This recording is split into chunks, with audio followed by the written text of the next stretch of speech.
Dhamma Dukhalayam Ashashpadam Natyu Bhakti Mahatmana Samsadin Paramam. Translation. After attaining the great souls who are yogis of devotion, never return to this temporary world, which is full of misery, because they have attained the highest perfection. Abrahma Bhutanaloka Avartiyojana Mandeya Sandeya Gunardharmanavijite. The highest planet in the material world down to the lowest. All our places of misery where repeated birth and death take place. But one who attains the mind above those country never takes birth again. Next 17. Sahasra Yuga Ahaya Brahman Yogidu Ratram Yuga Sahasrantam Helo Ratra Vyojan. Translation. By human calculation, 1,000 ages taken together is the duration of Brahman's one day, and such also is the duration of his nights. Next 18.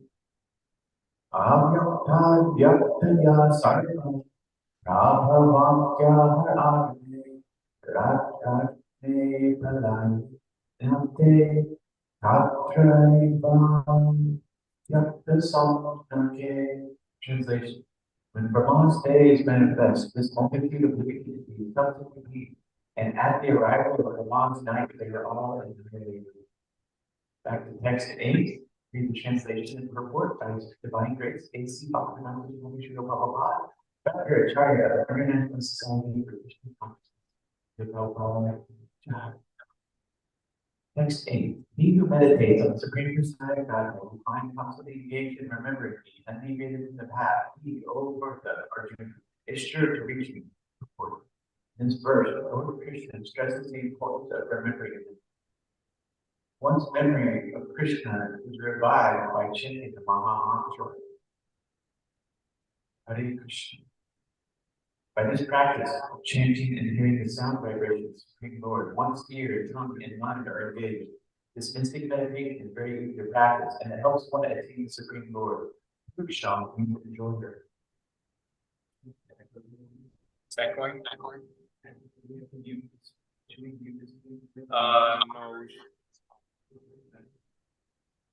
Sorry. Krishna means enjoyer. Although living entities belong to the marginal energy of the Supreme Lord, they're in material contamination. They think themselves enjoyers, but they are not the Supreme Enjoyer. Here it is clearly stated that the Supreme Enjoyer is the Supreme Personality of Godhead in his different manifestations, plenary expansion, as Narayan, Vasudeva, etc. Devotees can constantly think of the object of worship, the Supreme Lord, in any of these features, Narayana, Krishna, Rama, etc., by chanting Hare Krishna. This practice will purify him, and at the end of his life, due to his constant chanting, he will be transferred to the kingdom of God. Yoga practice is meditation on the super soul within. Similarly, by chanting Hare Krishna, one fixes his mind all of the Supreme Lord. The mind is fickle, and therefore it is necessary to engage the mind by force to think of Krishna. One example often given is that of a caterpillar, that things are becoming a butterfly, and so is transformed into a butterfly in the same mind. Similarly, if we constantly think of Krishna, it is certain that at the end of our lives we shall have the same bodily constitution as Krishna. So this chapter started with Arjuna asking about a number of things. Brahman. What is Brahman? What is the self? What are fruit activities? What is this material manifestation? And what are the living gods? Please explain this to me. How does the Lord of sacrifice live in the body, and which part does he live? And how can those engaged in devotional service know at the time of death? So Krishna briefly answered the first questions, but he spends the rest of the chapter speaking about how can one know him at the time of death. And the secrets, there's some definite secrets revealed here and instructions about how to reach Krishna's eternal abode. And so we should keep these instructions and secrets with great care and attention. And so he's talking about the end of life, leaving the body, And how to think of what should we do at the end of life. The answer is to think of Krishna at the end of life. And so we have to, since we don't know when that end will be, we have to constantly train ourselves to think of him at every moment. Krishna from within. Nishkama karma. And also without any selfish desires. Nishkama karma. And thinking of him from within. Mad Gatanantir Atmanan. And we hear a little bit about Yoga Mishra, Bhakti, Karma Mishra, Bhakti, and Mishra just means mixed. So it's things mixed with Bhakti. It's harder, Krishna said, it's harder for mixing things with Bhakti. So pure Bhakti is the best. And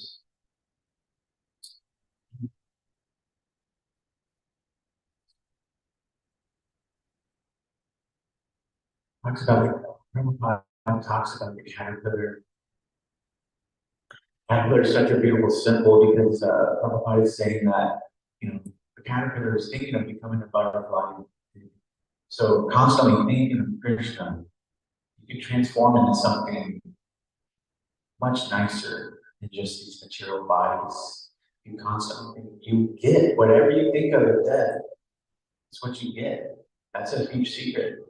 That's what you will attain. Karma is like, it's this work, it's these actions and reactions that it's actually making up the body. It's actually helping form the body like that, these thoughts and these actions. And the caterpillar, Krishna, was also one of the principles that Krishna reveals in chapter 2. And we are not the body. Krishna says, you are not this body, you are the soul within. And so think about the caterpillar. It starts out as a little caterpillar, and it actually breaks out of its little shell, its little egg, and it actually has to eat its way out, and it actually eats the egg for sustenance. So it eats its complete egg, and then it eats like a lot of leaves for a couple weeks. But then it goes into this, it's not a cocoon, it's actually something a little bit different. It's called but anyway, when it comes out of this cocoon, when it turns into a butterfly, is it a different soul? Or, it's the same spirit, same soul. The butterfly will tell you right away, we are not the body. It was a caterpillar just a couple weeks ago. So I can't be the body. If I can change my caterpillar to a butterfly, obviously not the body. Actually, almost the whole caterpillar body inside of that. It's called a pupa, but it's also got another name. This a cool name that actually sounds a little bit like Krishna. It's called chrysalis. So it's a chrysalis. CHRYSALIS. And I looked that up, and they were saying that a chrysalis, that chrysalis comes from, they were claiming it comes from the gold. That's it. And so, but actually most of the body becomes consumed by this, while it's inside, it goes underneath a branch or something, and it kind of makes a little way to hang itself, and then after shedding its skin, similar to a snake, and then it's inside this chrysalis, and it actually kind of becomes this primordial kind of soup where everything kind of becomes, everything gets digested, and the whole body almost becomes gone, except for a few vital things. The only things that remain intact are like the airways. But even most of the brain becomes gone, but the airways remain intact. But so many things become gone, and then when the butterfly comes out, there's just a little bit of that red soup left. The butterfly comes out and flies away. It's really beautiful, and it reminds us that transformation is possible, and then that we are not this body. And that beautiful things can come from transformation, even from highly, that would be kind of intimidating to close yourself up and things start to become kind of like eaten away by stomach acids and all that. I mean, that would be that's a precarious position to be in. But it knows that it will turn into a butterfly. So sometimes being contained in a small chrysalis is a great way for some transformation. So it's a little bit about the caterpillar and the butterfly.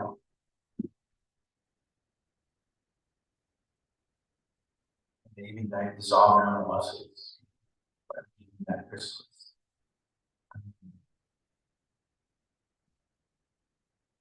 So,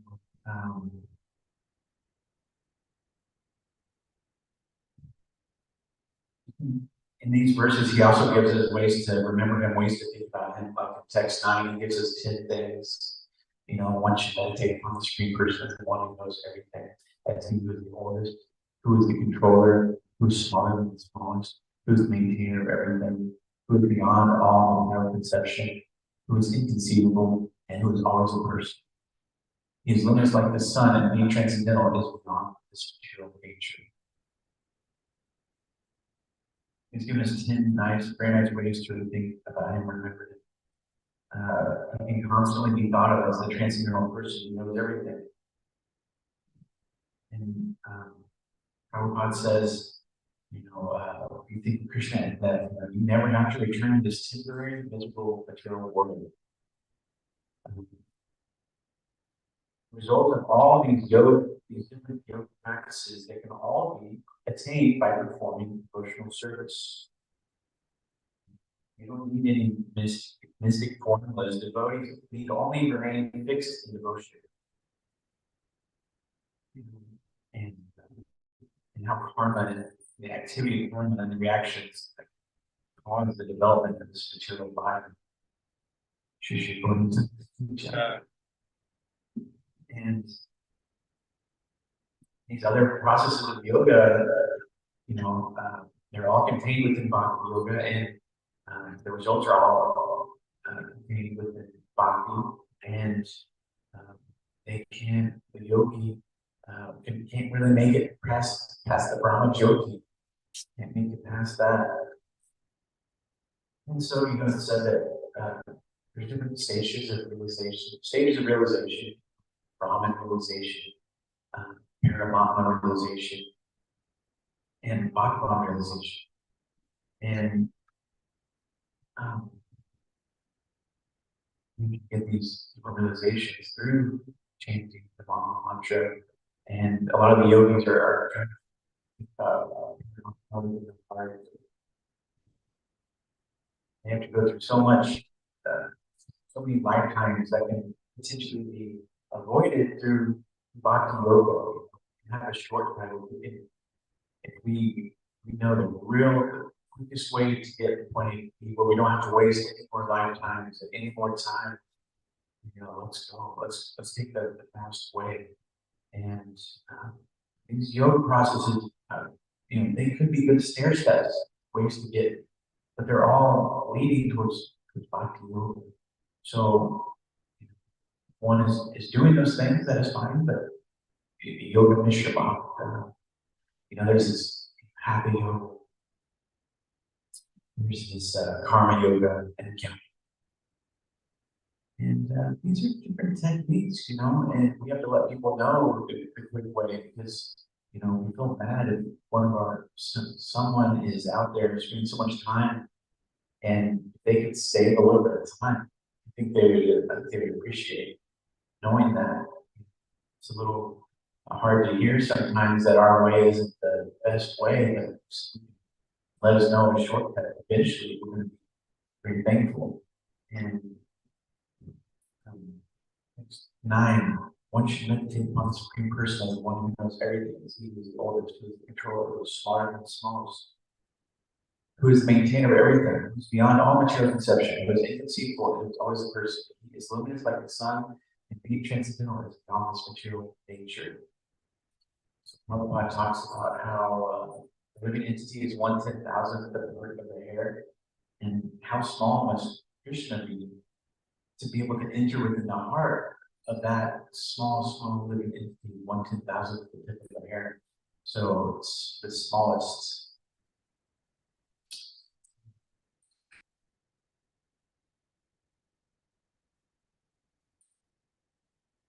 One's memory of Lord Shri Krishna is revived by chanting the mantra. So someone might say, well, how am I supposed to remember Krishna? I don't remember meeting him, but Krishna remembers everything. Krishna remembers all our past lives. We don't, so much we don't remember. So it's there, it's packed within this suitcase of the soul, this very small, tiny spiritual suitcase that our body is surrounding. We're actually moving our bodies through our soul, through the urging of our soul. So the very small, powerful compound, more powerful than the atom bomb, is the power that's within that soul, within your soul. So much power, and we didn't come from chemicals. Where do all these chemicals come from? They come from true source, the one source. Lord Shri Krishna is giving all these things. He's giving us a way, by remembering him, to conquer our conditioned natures. Sometimes we feel a little bit like a broken record, or we feel like, sometimes I feel like when I hear some things coming out of my own mouth, I'm like, gosh, why do I always say the same stuff, same boring stuff? And it seems like, sometimes mundane. It seems like we can't really escape our personality sometimes, or you may know someone for a long time and you can kind of know how they're going to react, sometimes what their responses will be. But Krishna gives us this power, with Krishna, everything is new, and so we can look at others as they are, as new and fresh, and giving them a chance to change.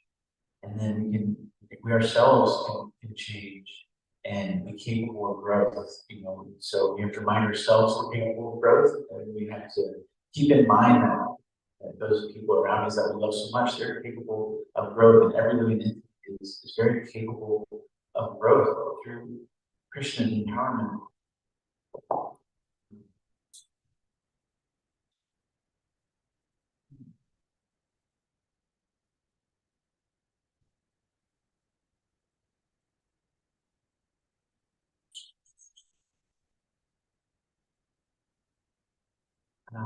The mind is so fickle that Srila Prabhupada says that we have to engage the mind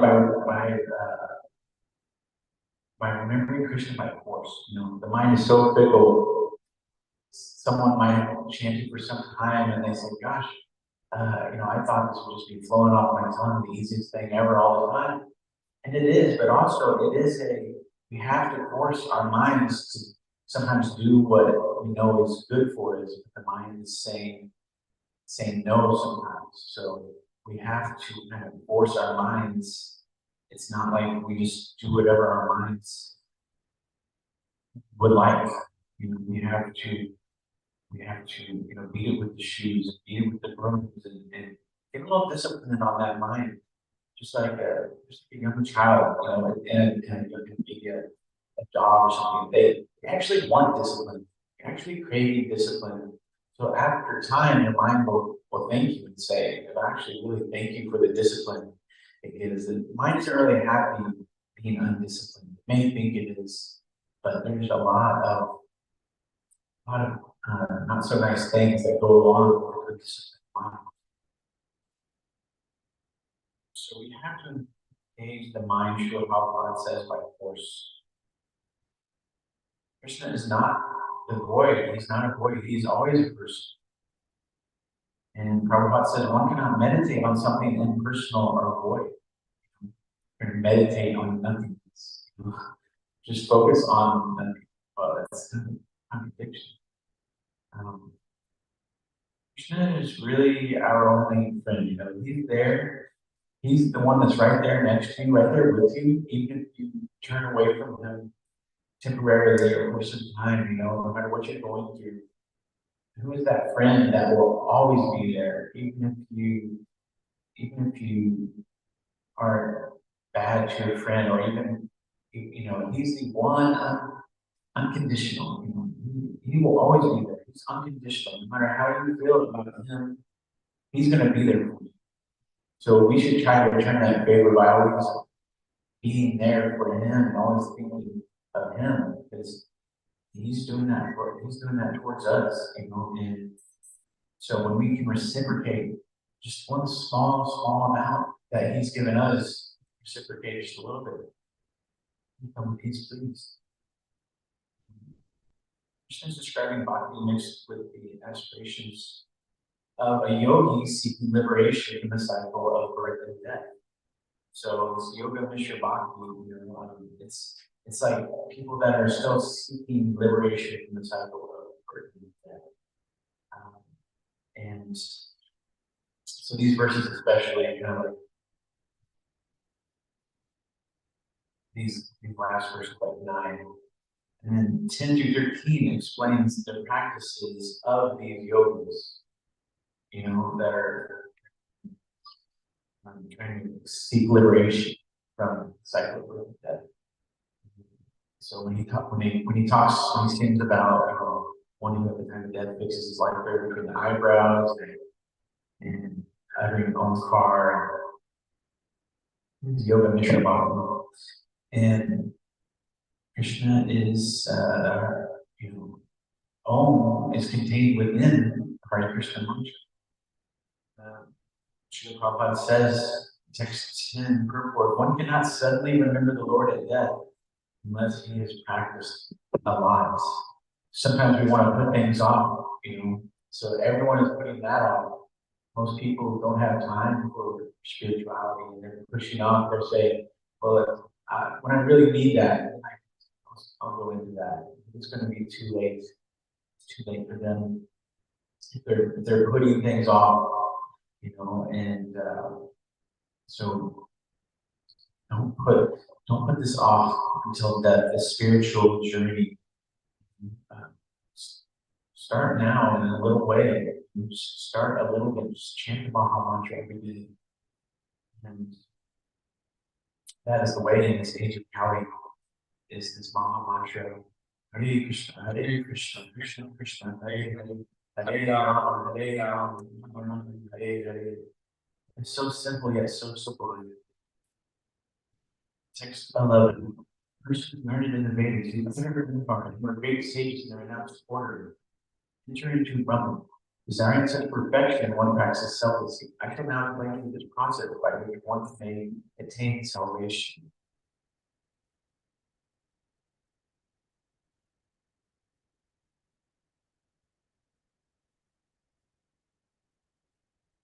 Prabhupada says, unless one practices celibacy, advancement in spiritual life is very difficult. That's unfortunate because we weren't ever taught celibacy really from a young age for the most part. In fact, in school, they did their best to teach us how not to be celibate. They gave us so many classes on how to not be celibate. And this Rupanuga Vedic College and different institutions like it, it's actual educational facilities stressing celibacy, which makes sense because you get enhanced brain function with celibacy. So why wouldn't schools want to teach it? Why wouldn't it? Goes hand in hand because they're just making their education harder by not being celibate. And celibacy is a crisis tool, one that is somewhat covered so that most people don't see its value. We get taught by society and school how to misuse our gifts. It's like we all get a mansion. And school kind of teaches us how to break up the mansion into different pieces of firewood. They're like, hey, you got this great mansion. Here's an axe, and you can start with the garage or you can start with the living room, but break it up and you can get a lot of firewood. out of that mansion. And it's like, well, no, I don't want to destroy my mansion. Um, Chihara, text 12, yogic situations that have attachment from all sexual engagements. Closing all the doors of the senses and fixing the mind on the heart and the light air at the top of the head, one establishes himself in yoga. So Sri Prabhupada mentions Pratyahara, or withdrawing the senses from the sense objects, like the tortoise draws its head inside of its body for full protection. So these are like the eight processes of yoga, like yama, pranayama, pratyahara, dharana, dhyana, and samadhi. This is Ashtanga yoga, and this pratyahara means withdrawing the senses from sense objects, or withdrawing the mind from material things that are not spiritual. And Srila Prabhupada says in the Srimad Bhagavatam that Ashtanga yoga is therefore a part of Vaishnava practice because the end goal is realization of Vishnu. Success is not mystic power, but the freedom from material designation being situated in one's constitutional position. So a lot of times we think yoga, mystic powers, yes please. But Prabhupada says that the real goal, the real gem here is freedom from all material designations. That means those are upadhis, so freedom from all this stuff, the material stuff. He's saying that's actually much higher than just some mystic powers. If going to the supreme, the higher planets, going to the planets, the demigods, that's not even the goal. The goal is to get rid of these material designations, because people, just as people here are going up to higher planets, people on these higher planets are coming down to earth. So the cycle is always happening. So best thing, don't wish for these the higher planets. It's not, they still have to take they still have to take birth again. So they're not living forever, and the soul wants to live forever. It really wants to. And it's fun to think about the difference between Krishna and the demigods. There's 330 million demigods, and Krishna is the supreme worshipable object, and the demigods all give up their worship to, all worship Krishna. And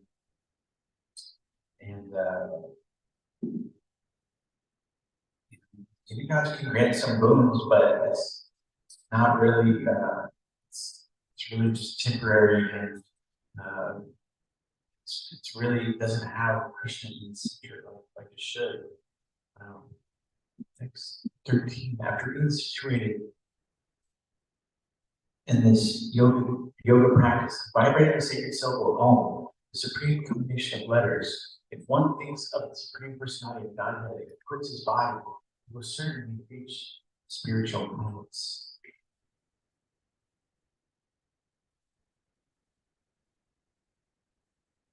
Just going back to the purport of the last verse, he says, one focuses on super soul and heart, and life force is raised to the top of the head. In the 6th chapter, this process is described in detail, but this practice is not practical in this age. Why spend your time doing something that's not practical? Oh yeah, I built a car out of cardboard and trinkets, but it's not really practical. Isn't the neat thing about a car is the fact that it's practical and it can actually take you somewhere? The best process is Christian consciousness. If one is always able to fix his mind on Christian devotional service, it is very easy for him to remain in an undisturbed transcendental trance, or the mind.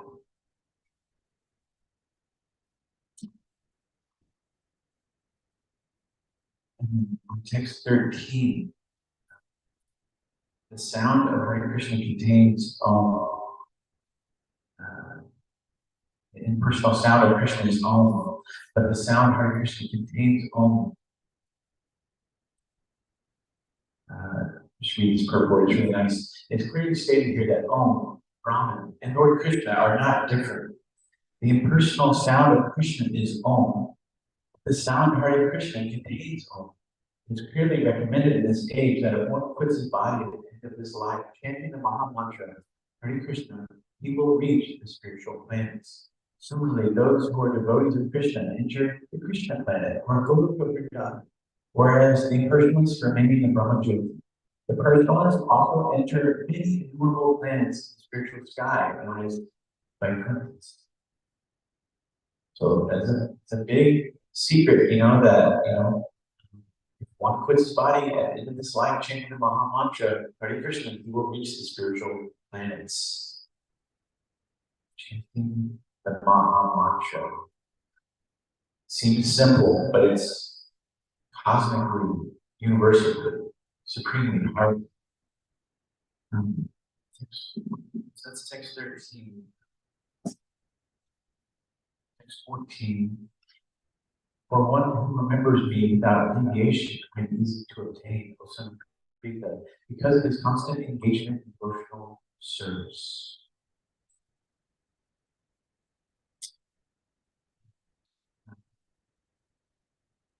Here, Bhakti Yoga without any mixture of other yogas is described. So this is Bhakti, this is pure Bhakti. We describe it here. One who remembers him without deviation. I've got to non Krishna is not easy to obtain through devotion that is mixed with material motives like Karma Mishra, Yoga Mishra, Jnana Mishra.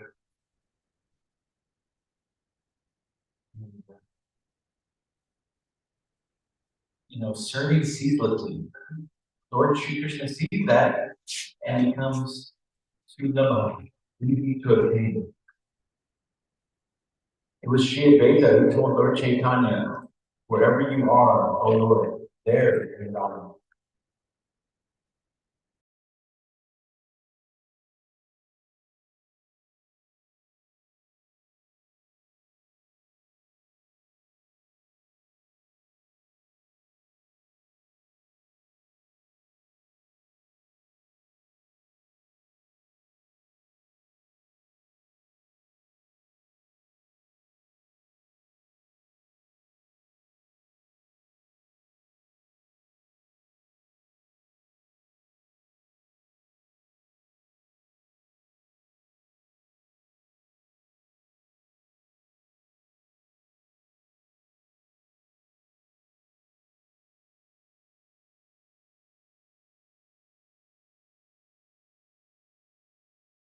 You are my guru, you are Gopal Guru. And he was just a young boy, so it's very touching to hear